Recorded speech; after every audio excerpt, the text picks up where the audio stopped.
La Biblia en un año. Día 311. Ezequiel. La gloria de Dios en el templo. Entonces me llevó a la puerta que da a oriente y vi que la gloria del Dios de Israel entraba por el camino oriental y su clamor era como el estruendo de aguas caudalosas, y la tierra resplandecía con su gloria. La visión que tuve era parecida a la que había tenido cuando vino a destruir la ciudad, y parecida a la que había tenido junto al río Quebar, y caí sobre mi rostro. La gloria del Señor entró en el templo por la puerta que da a oriente. Entonces, el Espíritu me levantó y me introdujo en el atrio interior. La casa estaba llena de la gloria del Señor. Escuché a alguien que me hablaba desde el templo, mientras el hombre estaba en pie junto a mí. Me dijo: Hijo de hombre, este es el lugar de mi trono, el lugar de las plantas de mis pies, donde yo habito en medio de los hijos de Israel para siempre. La casa de Israel no profanará más mi nombre santo, ni ellos ni sus reyes, con sus prostituciones y con los cadáveres de sus reyes cuando mueren. Ellos pusieron su dintel junto a mi dintel, sus pilastras junto a mis pilastras, y solo una pared había entre ellos y yo. Profanaron mi santo nombre con las abominaciones que cometieron, y los ha consumido mi ira. Pero desde ahora alejarán de mí sus prostituciones y los cadáveres de sus reyes, y yo habitaré en medio de ellos para siempre. Tú, hijo de hombre, presenta este templo a la casa de Israel para que se avergüencen de sus culpas y puedan seguir las medidas del plano. Si se avergüenzan de todo lo que han hecho, dales a conocer el trazado del templo y su estructura, sus entradas y salidas, sus disposiciones, todos los preceptos y todas sus leyes. Escribe todo esto ante sus ojos para que tengan en cuenta sus disposiciones y sus preceptos, y los cumplan. Esta es la ley del templo. Todo el territorio de su perímetro sobre la cima del monte es santísimo. Esta es la ley del templo. El altar nuevo. Estas son las medidas del altar en codos. Un codo antiguo tiene un codo y un palmo. El hueco del altar tenía un codo de alto y uno de ancho. Y el reborde que lo rodeaba era de un palmo. Esta era la altura del altar, desde la base que está en el suelo hasta la plataforma inferior, 2 codos de alto por 1 de ancho, y desde la plataforma inferior hasta la superior 4 codos de alto por 1 de ancho. El hogar del altar tenía 4 codos. Desde el hogar salían hacia arriba 4 cuernos. El hogar de la plataforma superior tenía 12 codos de largo por 12 de ancho, era un cuadrado de lados iguales. La plataforma tenía 14 codos de largo por 14 de ancho en los 4 lados, el reborde que lo rodeaba era de medio codo, y el hueco de un codo todo alrededor. Sus escaleras estaban vueltas hacia oriente. Consagración del altar nuevo. El hombre me dijo: Hijo de hombre, esto dice el Señor Dios, estos son los preceptos del altar cuando sea construido para inmolar sobre él holocaustos y para derramar sangre sobre él. Habrás de entregar a los sacerdotes levitas de la estirpe de Sadoc, que se acercan a mí, oráculo del Señor Dios, para servirme, un novillo para el sacrificio por el pecado. Tomarás su sangre y untarás con ella los 4 cuernos, los 4 lados del borde y el hueco que hay en torno a él. Así lo purificarás y expiarás por él.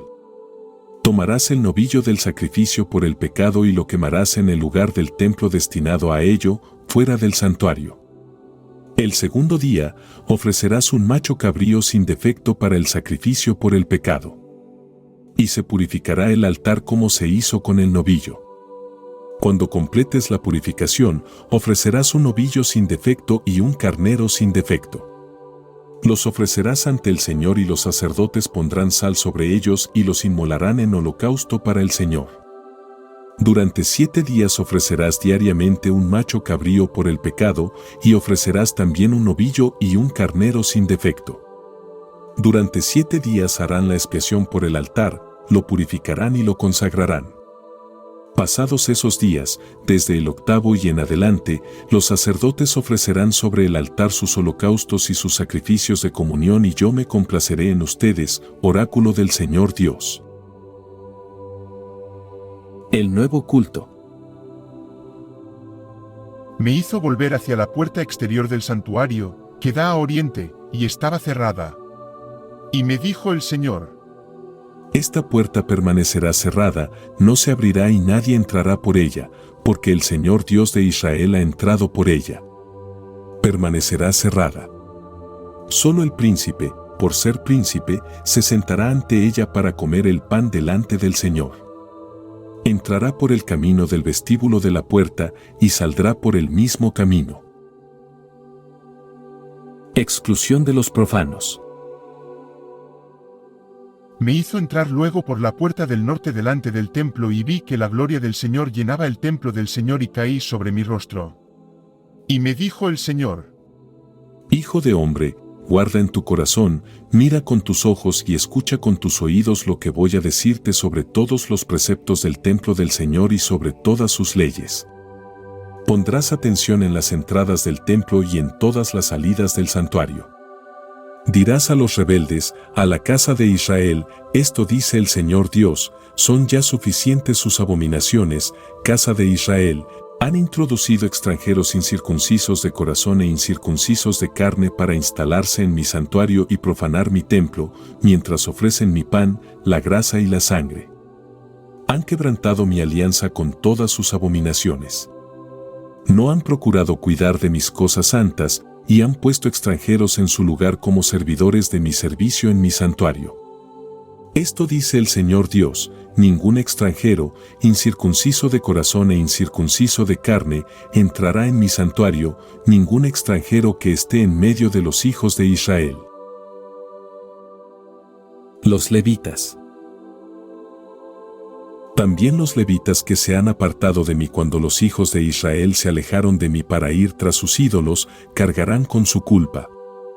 Ellos serán servidores míos en mi santuario, encargados de las puertas del templo y de otros servicios.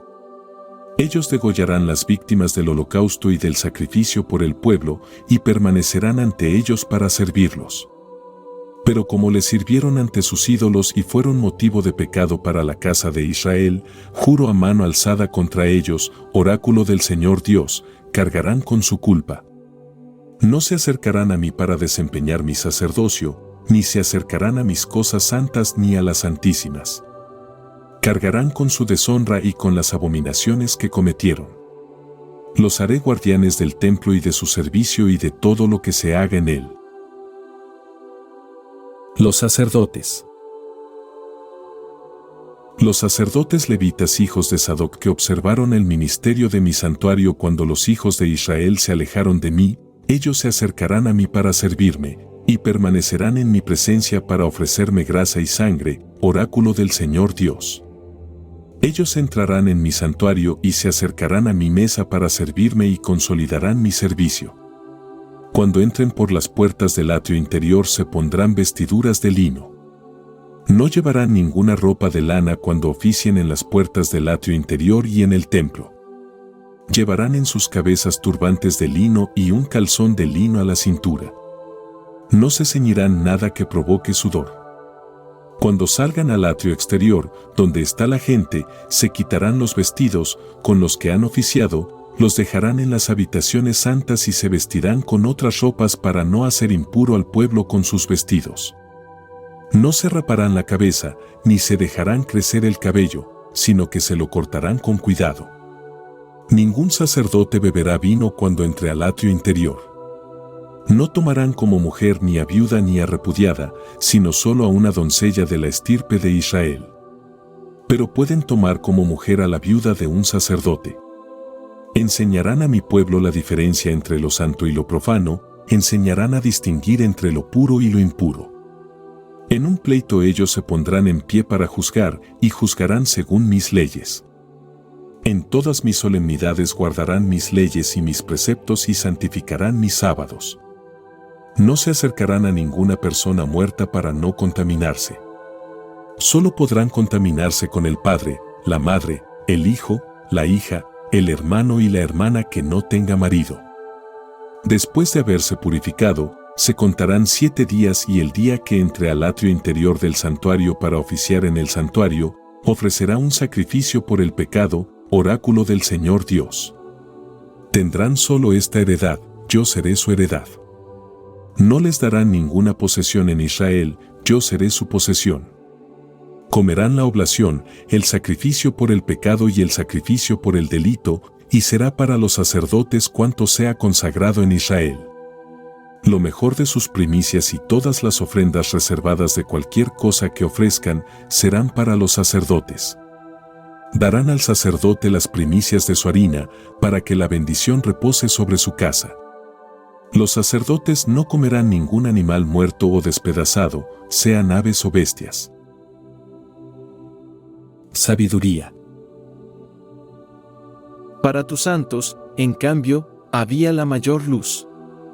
Aquellos que oían su voz pero que no los veían, los proclamaban dichosos porque no habían sufrido como ellos, y les daban gracias porque, habiendo sido ofendidos, no se vengaban, y les pedían perdón por haberles sido hostiles. En vez de tinieblas les diste una columna de fuego flameante, como guía para el viaje desconocido, y un sol inofensivo en su gloriosa ruta. Aquellos eran merecedores de carecer de la luz y de estar encarcelados en tinieblas, por haber retenido encerrados a tus hijos, por los cuales iba a ser dada al mundo la luz incorruptible de la ley. La acción maravillosa de la sabiduría. La noche pascual y los prodigios del Éxodo. La noche pascual. A los que decidieron matar a los niños de los santos, solo un niño fue expuesto, y se salvó. Les arrebataste en castigo una multitud de hijos suyos, y les hiciste morir, todos juntos, en el agua impetuosa. Aquella noche fue anunciada de antemano a nuestros padres, para que se alegraran, conscientes de las promesas en que creían. Tu pueblo recibió expectante la salvación de los justos y la perdición de los enemigos. Porque con lo mismo que castigaste a los adversarios, con eso mismo, nos glorificaste llamándonos a ti. Los hijos santos de los buenos ofrecían sacrificios a escondidas y se imponían unánimes esta ley divina, que los santos compartirían por igual los bienes y peligros, así empezaron a entonar los cantos de alabanza de los padres. Muerte de los primogénitos egipcios. Hacían eco los gritos descompuestos de los enemigos y cundía el lamento de los que lloraban por sus hijos. Idéntico castigo era infligido al esclavo y al señor, lo mismo sufría el hombre del pueblo que el rey. Todos por igual, por el mismo género de muerte, tenían innumerables muertos. Los vivos no eran suficientes ni para enterrarlos, en un instante se perdió su más noble estirpe. ¿Cuántos no habían creído por culpa de sus sortilegios, a la vista de la muerte de los primogénitos, confesaron que este pueblo era hijo de Dios? Cuando un sereno silencio lo envolvía todo y la noche estaba a la mitad de su curso, tu omnipotente palabra desde el cielo, desde los tronos reales, como guerrero implacable, se lanzó sobre aquella tierra desolada, llevando la espada afilada de tu orden terminante. Deteniéndose, llenó todo de muerte.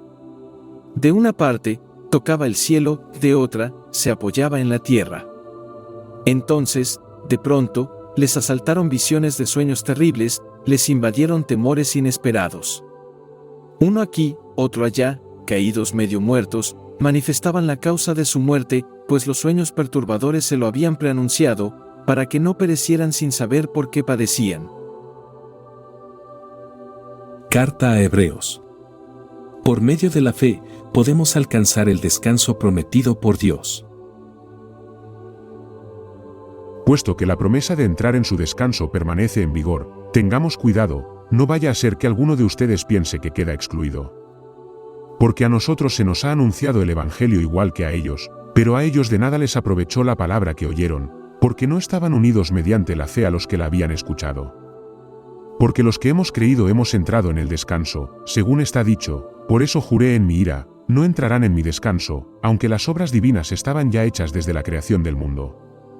Porque en un lugar se dice sobre el día séptimo, y descansó Dios el día séptimo de todas sus obras.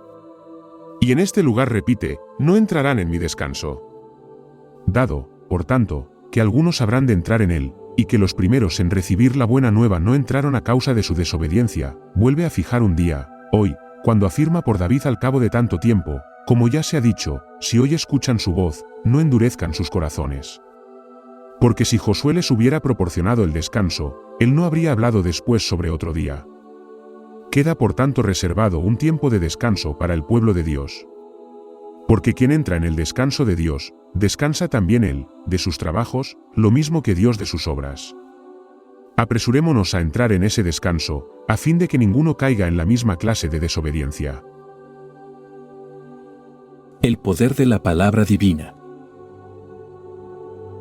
Ciertamente, la palabra de Dios es viva y eficaz, y más cortante que una espada de doble filo, entra hasta la división del alma y del espíritu, de las articulaciones y de la médula, y descubre los sentimientos y pensamientos del corazón.